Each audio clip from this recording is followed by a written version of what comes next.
I'm not telling this story to scare you. I'm telling it because I don't think I was the first person to hear what I heard, and I'm pretty sure I won't be the last. It started with a box, a plain cardboard box that showed up at my apartment with no return address, no postage date, just my name, written neatly, like whoever sent it knew exactly how I write my lowercase letters. Inside was an old handheld tape recorder, the kind journalists used before smartphones. Heavy, scratched, one of the rubber feet missing. There was also a note. It said, "You asked me once if I believed people could disappear without dying. I finally have an answer." I didn't recognize the handwriting, but I recognized the question. I had asked it to my old friend Mark, almost 8 years ago. Mark disappeared 6 months later. No body, no suspects, no explanation. The police ruled it a voluntary disappearance. Said he probably started over somewhere else, but that never sat right with me.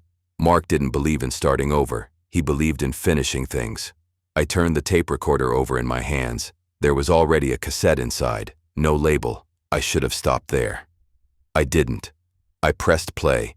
At first, there was just static, that soft hiss old tapes make, like breathing too close to a microphone, then a voice, my voice, not a recording I remembered making, but unmistakably mine. "I don't know why I'm doing this," the voice said, "but if you're hearing this, it means I didn't leave." I remember freezing, completely still, like my body was waiting for instructions my brain couldn't give. The tape continued. I keep thinking if I explain it right, it'll make sense, but it doesn't. It never does. I wanted to turn it off. Instead, I sat down.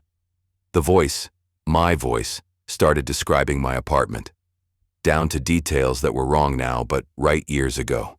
The cracked window frame I'd replaced, the lamp I no longer owned. Then it said something that made my stomach drop. "He's standing behind me again." I stopped the tape. I sat there in silence, listening to my own breathing, trying to convince myself this was a prank, some sick art project, AI, anything. But there was something off about the recording. The pauses were wrong, the hesitations too specific. It sounded like someone who knew exactly how I panic when I'm trying not to. I pressed play again. "I don't think he likes being talked about," the voice said quietly. "But he doesn't stop me either. He just waits." There was a faint sound in the background, barely audible, a rhythmic tapping, like fingernails on plastic. "I met him through Mark," the voice continued. "He said Mark was curious. That curiosity opens doors most people never see." That was true. Mark was obsessed with liminal spaces, abandoned buildings, places that felt forgotten. I'd gone with him once, just once, an old records office on the outskirts of town. Condemned, power shut off. Mark said there were rumors that people used to hear their names being called inside. I laughed it off, until I heard mine. On the tape, my voice described the building in detail, the smell of dust and damp paper, the way sound behaved strangely, like it bent around corners. "He doesn't come from the building," the voice said, "but that's where he noticed us." The tapping sound grew louder. I paused the tape again. My apartment felt different, not colder, not darker, smaller, like the walls were listening. I checked my locks, every window, everything was normal. When I came back, the tape recorder was still on my table, but the play button was pressed down. The tape was moving. I hadn't pressed it. My voice continued without me. "I can hear him breathing now," it said. "He does that when he's close."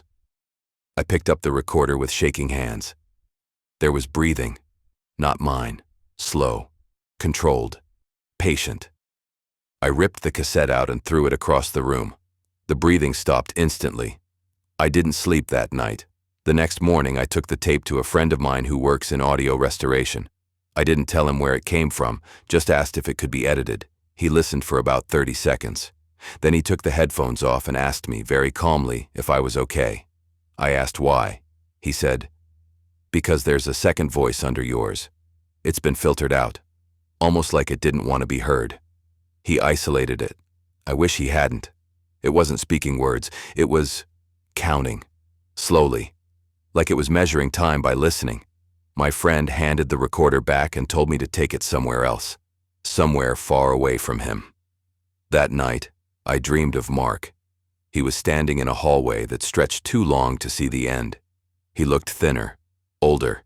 He said, "He doesn't follow everyone." I asked who. Mark looked past me.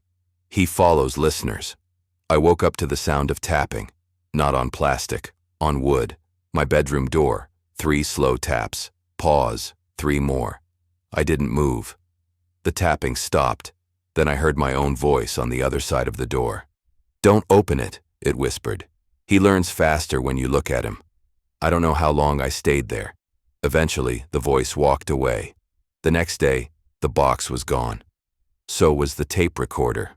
In its place was a note. "You understand now?" You asked the question. You listened. I moved out 2 weeks later. New city, new job, new number. But sometimes, late at night, I hear tapping, always in 3s. And every once in a while, when I'm half asleep, I hear someone breathing behind me.